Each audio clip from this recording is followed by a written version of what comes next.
Et pour conclure, une petite vidéo où on va mettre en avant un youtubeur que j'aime beaucoup, commence à avoir une petite célébrité.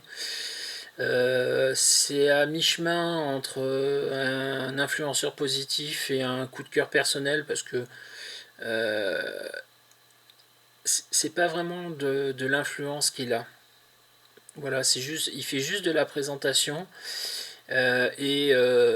je trouve que outre le côté choisi pour présenter ce qu'il fait, que le contenu de ces présentations sont l'un comme l'autre géniaux. Voilà.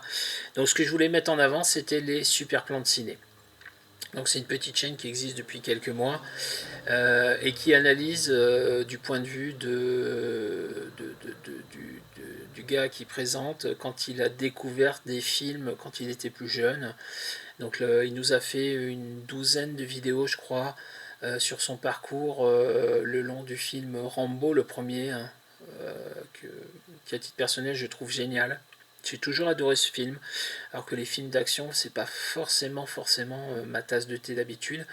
Et j'avoue que celui-là, quand on ne l'a pas vu jusqu'au bout, bah, c'est juste. Voilà, si on s'arrête en cours, c'est juste un film avec un gros blaireau qui tape et ben, si on va jusqu'au bout, non, on se rend compte de beaucoup de choses et que c'est beaucoup plus fin et beaucoup plus subtil au niveau de l'histoire du film que ce qu'on pourrait penser. Alors les suites par contre sont abstenez-vous, hein, c'est voilà.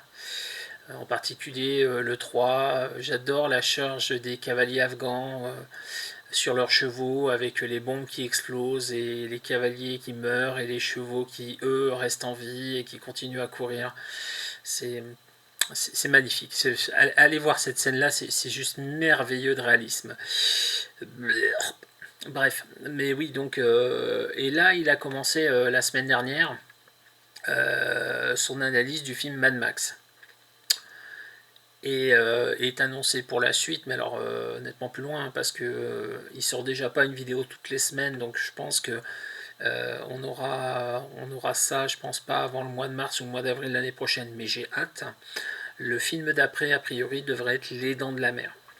Donc déjà, il se parle à lui-même dans ses vidéos pour échanger entre les différentes facettes de sa personnalité, que ce soit le gars d'aujourd'hui, que ce soit l'adolescent qui a découvert ses films, etc., etc.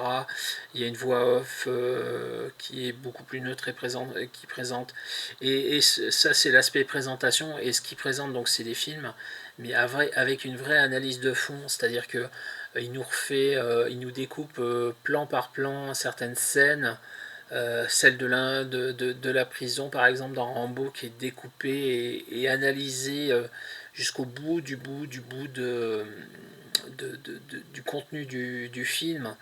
Et si, ouais, si vraiment vous voulez voir ce que le cinéma sait en termes de réalisation, en termes d'image, en termes de couleur, en termes de montage et ce genre de choses, tout ce qui donne du rythme et tout ça, comment le positionnement des personnages au cours des scènes influe sur la vision de l'histoire qu'on peut avoir de manière subconsciente. Ouais, alors le travail qu'il a fait sur le premier Rambo est juste fabuleux. Donc la série sur Rambo fait 12 numéros. Le premier épisode est un peu à part, faut passer un peu outre, puisque là il explique un petit peu comment il s'est retrouvé dans cette salle de cinéma à regarder Rambo à l'époque. Mais à partir du deuxième numéro, là il attaque le film en fait. Et comment il l'attaque, c'est assez impressionnant. C'est vraiment assez impressionnant. Donc je vous dirais bien de regarder au moins les deux premières vidéos sur Rambo. Voilà, pour que vous puissiez voir et le début de son histoire et comment il analyse le film. Parce que l'analyse qu'il fera dans la deuxième partie, c'est ce qu'il fera tout au long des parties jusqu'à la fin. Et c'est vraiment super passionnant et super impressionnant. Voilà. Donc c'est pas vraiment un influenceur positif, mais je vais le mettre dans cette catégorie-là. Les super plantes ciné, et bien évidemment, comme d'habitude, je vous mets un lien vers sa chaîne YouTube en dessous de cette vidéo.